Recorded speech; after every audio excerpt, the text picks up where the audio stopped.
the response would get blocked, not masked. So the blocking takes precedence over the masking with data guard. If you disable the block flag on data guard, even though you're in blocking mode, you disable the block flag on the data guard violation, then this information would then get masked. Okay, so the blocking takes precedence over the masking with data guard. Just wanted to kind of verify that, confirm that. Okay, all right, guys. So if there are no further questions on parameters. This is Luke. I'll ask a question. Yeah, Luke.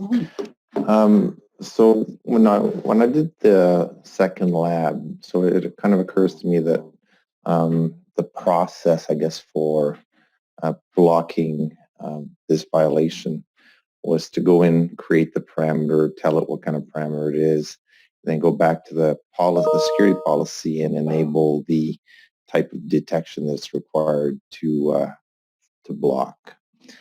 And then it sort of occurred to me, and I don't even know if I'm going to ask this question properly, but it seemed to occur to me that if everything in the policy for parameters is in blocking mode by default,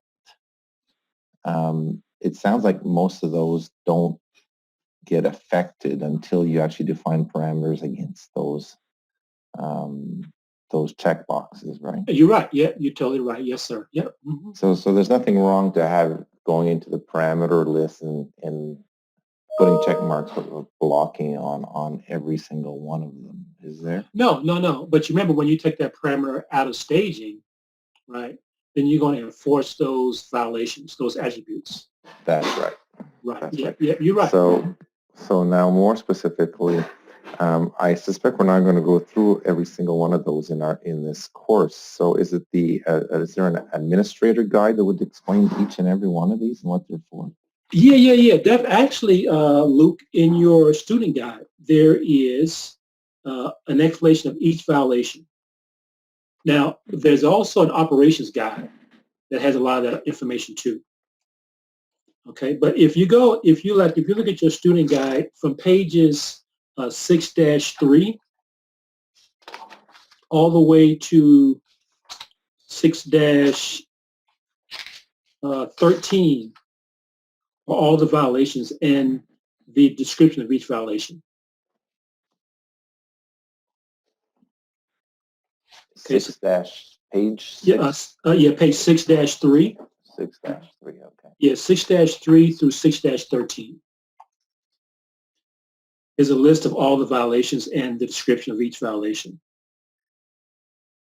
There's also an operations guide and a configuring guide up on ASCII 5 that also has the same information.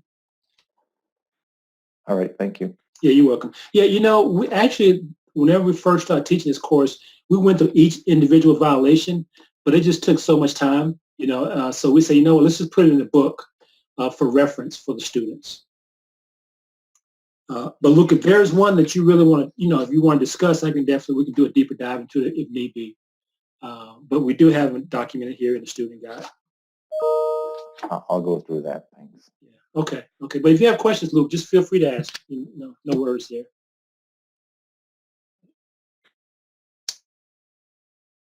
Okay, good question, Luke. Any other questions, Scott, before we move on? Hearing none. Okay, so let's finish off parameters. I want to talk about a few more things with parameters, then we're going to get into different ways to build policies. So there are different levels of parameters.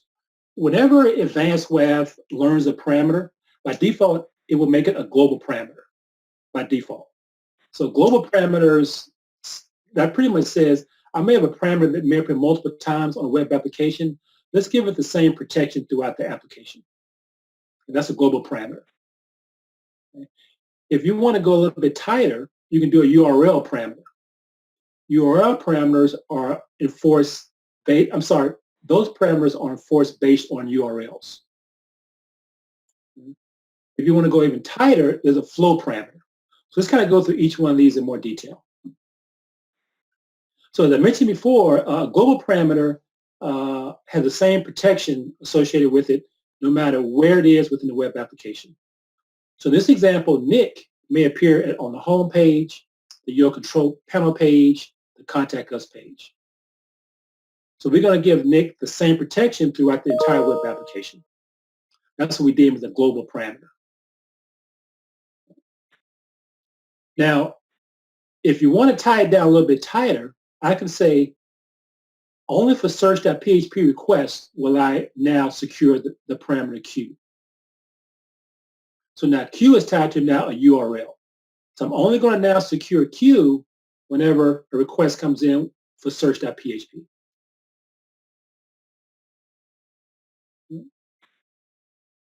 If you want to go a little bit tighter than that, we have a flow parameter.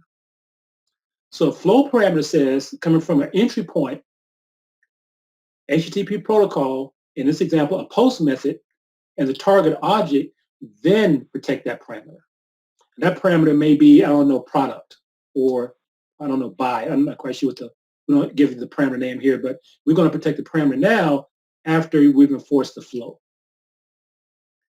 And not many customers do flows, guys. The reason being, so a flow is going from object A to object E. You must go from object A, B, C, D to get to object E. That's a flow. Flows are very hard to maintain because developers may remove URLs, may add URLs. Also, advanced web cannot learn flows. Now, if you have a very static web application, not many changes, right? Not many URLs, then you can do flow parameters. But most applications that we see out in the field are much more complex. They're very dynamic in nature. Thus, a flow parameter may not be a good way to go. Okay, questions, guys. Global URL and flow parameters. Okay, all right. So the logic of how do we process these different parameters? Let's say a request comes in, a GET request for the ID parameter. Advanced Web is going to say is ID a flow parameter because it's more specific, right? If it is, perform your check. If it is not, we're going to check is ID a URL parameter, least specific, right? And if it is, perform your check. If not, is ID a global parameter? If it is, perform your check. So we process most specific to least specific whenever we process our parameters. Okay. And ID can be a flow, URL, and global parameter all in the same policy. It could definitely be that. Okay, but once again, whenever Advanced Web learns a parameter, by default, it would deem that parameter as global.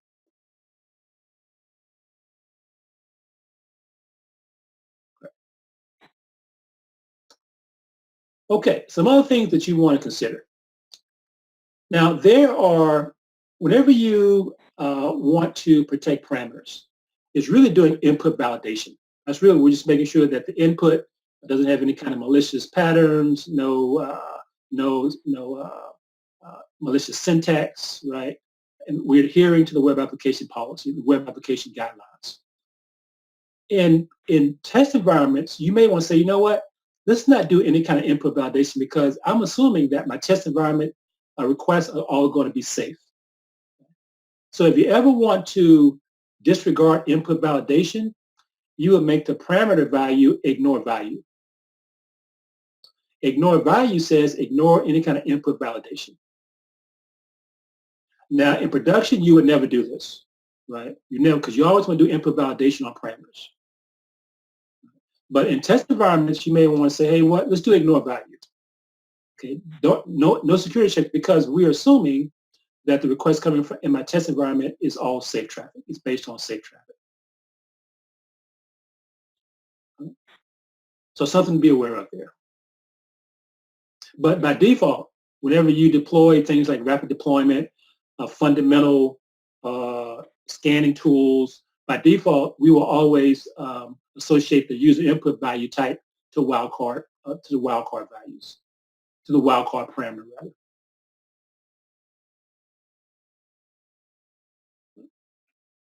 Okay. Another consideration is sensitive parameter. Now, you remember, guys, DataGuard does response scrubbing. This feature does request scrubbing. Okay. A good example is the password parameter.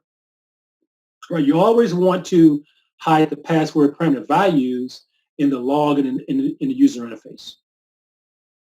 So if you want to mask request values, request parameter values, you will mark them as sensitive. Okay, so data guard is response scrubbing. This feature is request scrubbing. And we will mask that sensitive value in the logs and in the user interface. Questions, guys, on that? Okay. The only question that I would have on that is the administrator of F5 would still have the ability to see this information by unblocking this, right? By unblocking. I mean, what I'm saying is by default, you're saying by default the WAF would print a password or sensitive data in logs and on the GUI? Yes, sir. Yep. Right. And would that not be sort of like a PCI violation right off the bat? No doubt about it. Yes, it would. Mm-hmm. Yeah. Yeah. So you definitely want to. How do you protect the data from the WAF administrator? Well, I mean, you have to do sensitive parameters. That's how you have to pretty much flag each parameter. If it's sensitive information in the value, you have to flag those parameters as sensitive parameters. And that's a manual task to do that. That's really the only way to do that, because you're right. By default, you will see those values in real text. The advanced web administrator will see those values in real text in the logs and in the user interface. So parameters like username, like password, like maybe account number, anything with sensitive data, you definitely want to mark those parameters as sensitive parameters. Okay, thank you. You're welcome.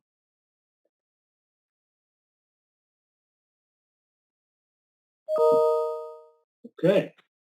Anything else, guys? Parameters. Okay, good deal. And just so you guys are aware, most of our customers, they will learn and protect file types and parameters. Not many customers protect URLs, because you may have 1,000 URLs, right, on your web application. They may learn them, but they may keep them in staging. But most of our customers, if they're doing positive security, they will learn and enforce file types and parameters. Okay. Okay, guys, so now the next few modules, we're going to talk about different ways to build policies. So we've talked about rapid deployment already, right?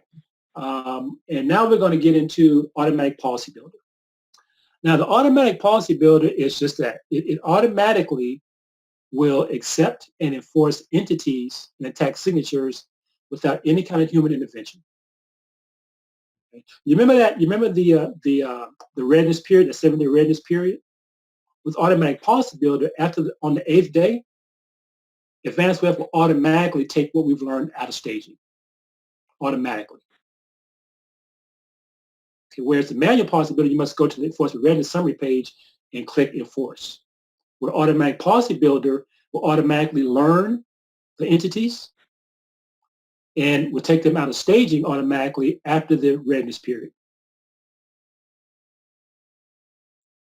And when I say automatically learn, you remember, guys, how we have to go to like illegal file type to actually accept the PHP file type or accept the no extension file type? Automatic policy builder says, once I see that file type, add it to my policy. But it will be in staging mode. So don't need to go to traffic learning to accept those suggestions. It'll automatically add the entity to the policy. But the entity will be in staging, which means it won't be enforced.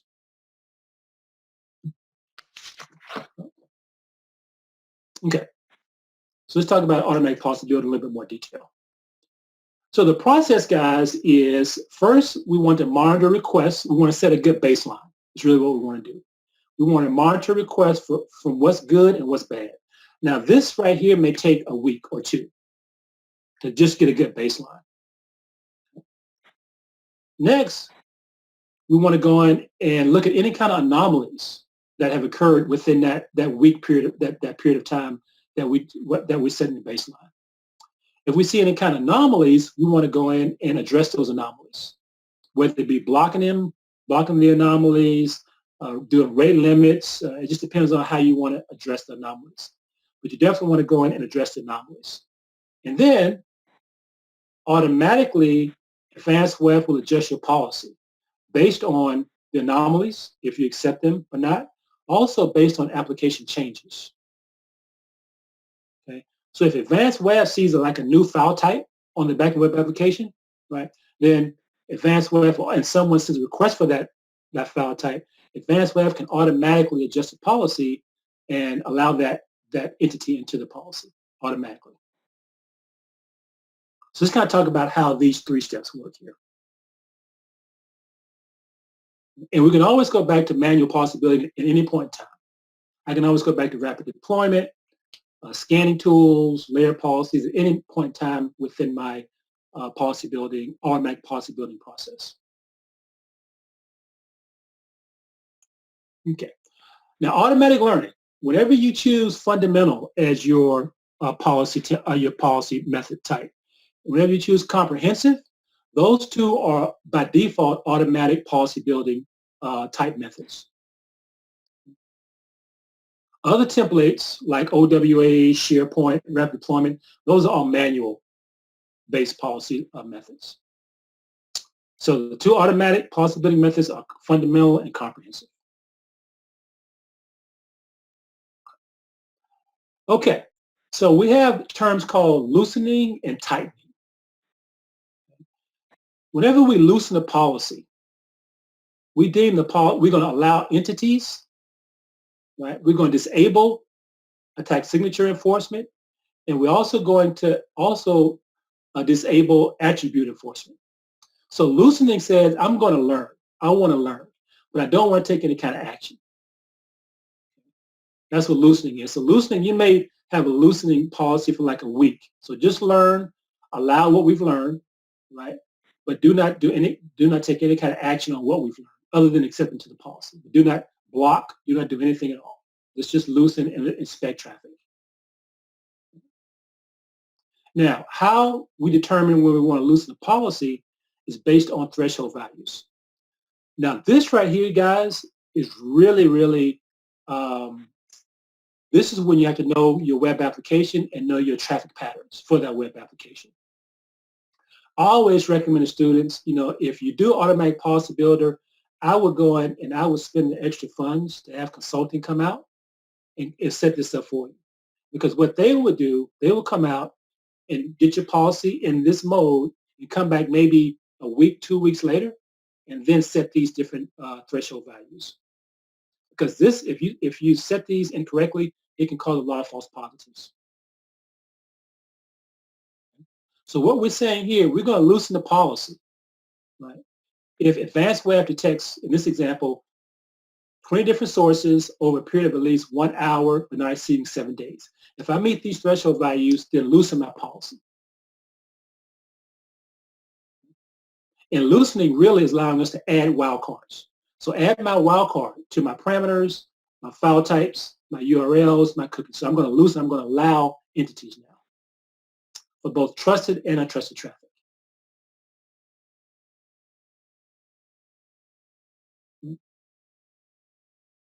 Now, tightening my policy. Tightening assumes now your policy is stable, right? No more anomalies. So when I tighten my policy, I'm not going to remove my wildcards from my entities. Take my entities out of staging, take my signatures out of staging, and enable certain mitigations like brute force, bot detection, layer 7 DOS. Okay. So tightening assumes that now your policy is stable, no anomalies. We tighten the policy once we meet these threshold values. So I would now tighten my policy once I've recorded 15,000 requests over a period of at least 1 day with a learning score of 50%. The learning score said I'm not getting a lot of violations. Okay? That means my policy is stable. I'm not receiving any violations now.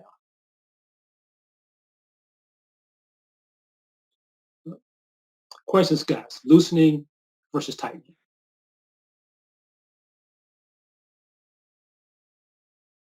Mhm.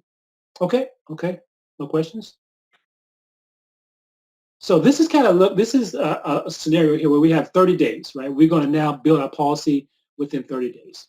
So here is day one, right? I'm going to loosen my policy, right? I'm going to add my wild cards. So now I'm going to allow traffic and I'm going to inspect traffic, but take no action.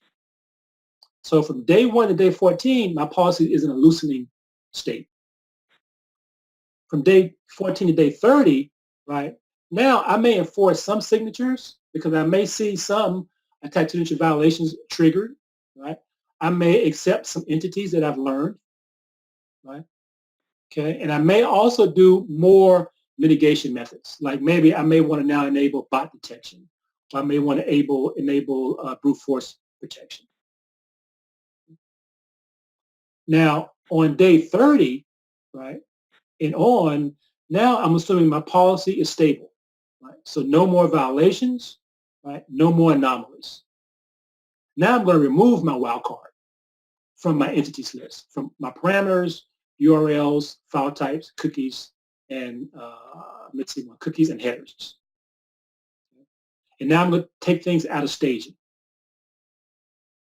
from day 30 on, or I guess for a split period of time, right?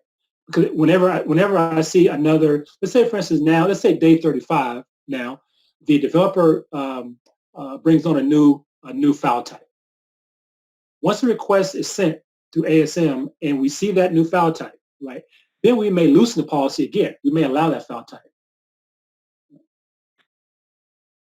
So once again, guys, this is, this process, it's a good process, but you really have to be very aware of your traffic flow. And this can cause false policies initially, especially once you tighten the policy, right? It can cause false positives.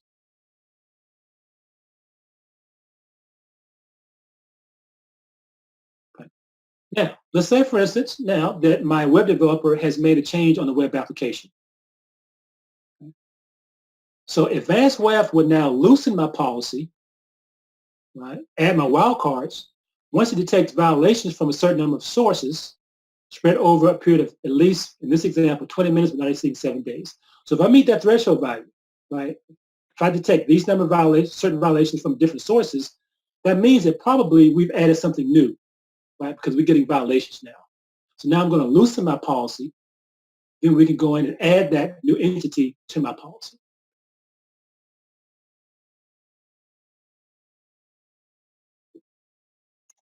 Can you remind me what it means when you talk about untrusted traffic versus trusted traffic? What's the definition of Yeah, those? yeah, sure. Yeah, trusted traffic, you can define this, right? So you can define trusted traffic. In most cases, that's traffic that we deem as safe traffic. A good example of trusted traffic is a test environment or a QA environment, where you can build your policy in a test environment, right? That's all trusted traffic. And you will go in and configure the IP addresses of the sources within that test environment. Everything else, anything that's not configured in my trusted IP traffic bucket will by default be deemed untrusted. I see. So it's based on the IP address. Yes, sir. Yes. Mm-hmm. Yeah, yeah. You can also have a range of IP addresses also.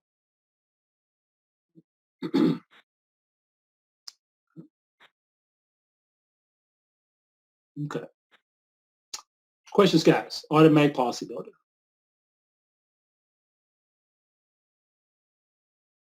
Okay. Okay. All right. Now, once again, I talked about the default blocking mode. The default enforcement mode is blocking. You can always change that to transparent if you want to. That's just default. And if you want to turn off learning, if you want to disable learning, you would just go in and just choose disable. However, we recommend never disable learning. You always want to learn, right? That's no overhead when you learn, right? So always put your policy in learning mode because of those anomalies that you want to catch. Keith? Yes, sir. Yeah, so you're saying that there is no overhead with learning, but No. I mean, even in environments where you have like hundreds of policies with a lot of requests? Well, okay. So hundreds of policies with a lot of, okay, I guess, okay, Marco, I guess a little bit of overhead. How about just a little bit? But put it this way, we've never seen the customers say that my CPU or memory is spiking because I'm learning a lot of traffic. We've never seen that. Okay, good to know. Yeah, we've never seen that. Great, thank you. Yeah. Keith, I have a quick question. If Hold on, one quick, hold on, Luke. Now, Marco, let me back up. If you're learning responses, that does bring overhead. Mm-hmm. But requests, we haven't seen any situations where request learning provides a lot of overhead. Okay, good. Okay. Yes, sir, Luke. So just as an example, back to trusted versus untrusted, if I'm protecting CNN.com, there would be no such thing as trusted IP addresses, right? That's right. You're right. Okay. Yep. No such thing.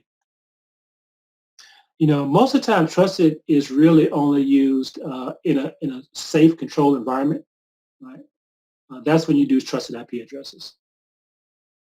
But yeah, you're right. Any kind of commercial site, CNN, ESPN, nothing will ever be trusted. It's always going to be untrusted traffic.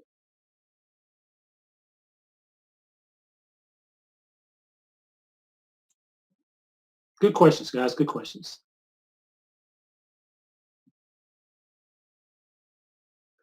Okay, so if there are no further questions, let's go ahead and let's test out Automatic Policy Builder. So this lab is from page 13.7 through 13.11. It is a 25-minute lab. So let's come back, guys, at let's come back at top of the hour. You guys 30 minutes. Let's come back at top of the hour. So give you guys 30 minutes for this lab. We come back at top of the hour. The lab is on page 13.11 to 13. I'm sorry, 13.7 to 13.11.